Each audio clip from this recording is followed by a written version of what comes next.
Welcome back, addicts. I'm Josh. And I'm Michael. And today we're going to be doing another book review for you. And today we'll be talking about Kill or Be Killed by Ed Brubaker and done the artist work by Sean Phillips. This is a crime thriller book. It has some vigilante/crime fighting elements and a touch on the supernatural, supposedly, as you find out that can change over time. But this is originally released in 2016, so we're going to be covering the first volume, and this will be one that we do a regular series on. So starting us off, I'll let Michael talk about the characters. So to start with the characters, there's several. First, there's Dylan. He's kind of the main character. He's the guy who does the killing in Kill or Be Killed, pretty much exclusively.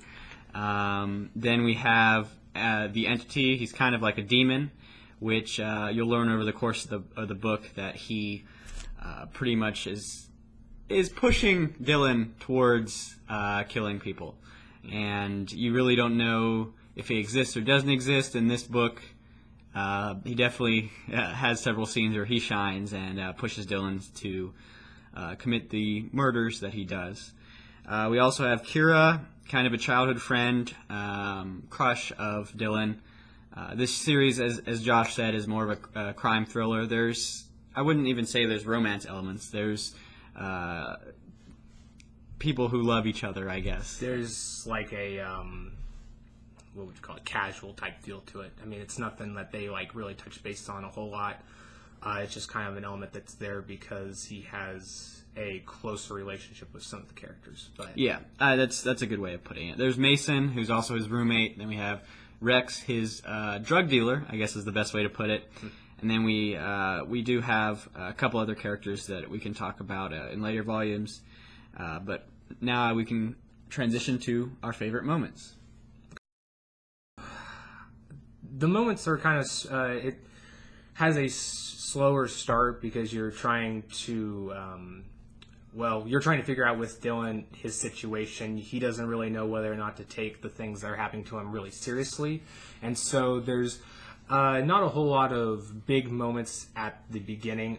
There is a couple things that I think are kind of funny. You know, like he'll sit there and he's like, there's like one part where he's like, man, I feel like I'm losing my mind, and he like splashes water on his face and he looks up and he sees the entity.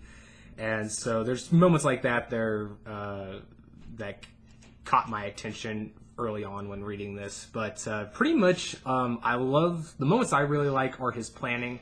For somebody that seems like he's been really pushed aside and not really regarded a lot in his whole life, he seems to have a pretty good attention to detail and a really thought out plan on how he executes things.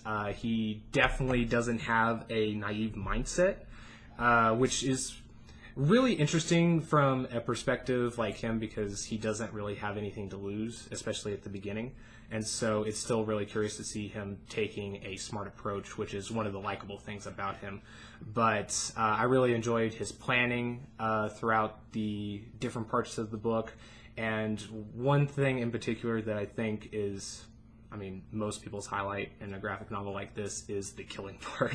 When he goes on just, rampages and executing his targets. So those would probably be the highlights for me. But Michael, is there anything you want to add to that? Yeah, I think when, like Josh was talking about, there's, especially with the romance not being like a core element, there's something that's kind of funny and refreshing to me in a way about the intro. It talks about there is like some heavy-handed philosophy in the beginning, like why he's doing this, the world is corrupt, but it's like we'll do that for like 2 paragraphs, then we'll just get to him killing people.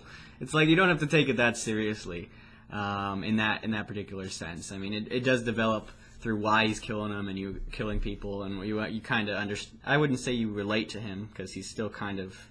Well, I mean, I think you can some people could probably relate to a situation. He's somebody that has a bearded past, and he's kind of had this pushed over experience. A lot of people take advantage of him. A lot of people don't really give him a lot of regard, or they don't I would say respect him, I guess. So a lot of people could probably relate to that, and to the point where he gets to his quote-unquote breaking point. Yeah, and then I was just going to talk about I think the characters are another, which is not really a moment, but the characters themselves all being real people, where you can kind of understand what their motivations are, even if it is a little far-fetched in the context of the story, because people are going to die. I do also like the action elements, the kills. They're smarter towards the end of this book. You get to see what he's actually why he's doing it, and what he's actually doing, and I like the supernatural element or the scenes with the entity, where he kind of is pushed into doing what he's doing and killing the people that he does. So those are just some of the stuff that I really liked. Yep. And I think I guess we didn't really give you a kind of like short plot of like basically what the story is, so I'll just do that right here. So basically Dylan is, like Michael was saying, the main character, and it basically follows his life. You kind of see a little glimpse before things start kicking off how his life kind of delves to the point where he's like, I'm ready to end it all, and so he actually tries to commit suicide, where this entity actually saves his life, and then later comes to him and says, since I saved your life, you have to kill for me in order to stay in your life. And so that's basically what ensues and motivates him through the rest of this book. But there's a lot of twists and turns that make it not seem so direct. So there's a lot of different avenues that they can take from that. But going on to probably our next segment would be our recommendation. Yeah, so recommendations. Well, this is kind of different from some of our other series. This isn't going to be for everyone. If you don't like seeing people get shot and brutally murdered, then it's probably it takes the graphic novel for sure. Yeah, and then there's obviously adult themes. There's some sex in this one and in the next volume as well. Mm-hmm. But if you are in the part of your life where you understand those things and can appreciate a graphic novel for what it is, with this crime thriller with the violence, and understand the themes that the book has, I think it's something that I would recommend to a lot of people. It's a light read, not that many words. The illustrations are really great, make the reading experience easy, and I probably read it in an hour or two. So it's a really light read, and it doesn't take much time, and it's a good story. So I would recommend it for people who are looking for crime thrillers, or looking for, maybe you don't have a lot of time to read classic literature, or light novels, or watch a TV show. This is something to pick up, and it's a good read. Yeah, and I have a very similar stance to that. I would highly recommend it to somebody that wants to dive into a dark noir story, something that shows the real grittiness and real life aspect of basically like the crime world and how that affects people.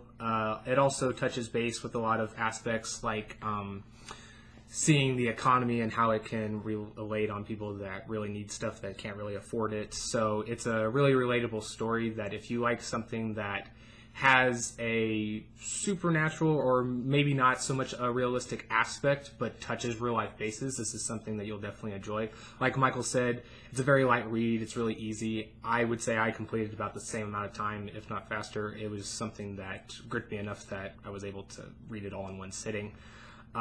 It's definitely, like Michael said, it's not, I wouldn't recommend it for somebody that's younger. I would definitely say that you should have a stomach at least, or have at least some knowledge on how the world works, because obviously that's going to help you relate more to the story. But also, I just wouldn't recommend this to anybody younger. Like, don't give it to your 10-year-old son to read. Yeah, but it's similar to how Deadpool is a superhero movie, but it's not for everyone. This is a graphic novel, but it's not for everyone. Yeah, it's definitely pushes the limit of what they're able to illustrate and how they go about it. So, but I would definitely recommend it. I would say right now it's at least in my top 5 reads that I have. So maybe not top tier, maybe it'd be lower on the bottom, but it's still one that I highly recommend that we'll probably cover later on. So stay tuned for that. And as always, if you wanted to look for any other entertainment news, come to Attic Informative. We basically got it all. So we'll see you guys for the next video, and as always, have a great day.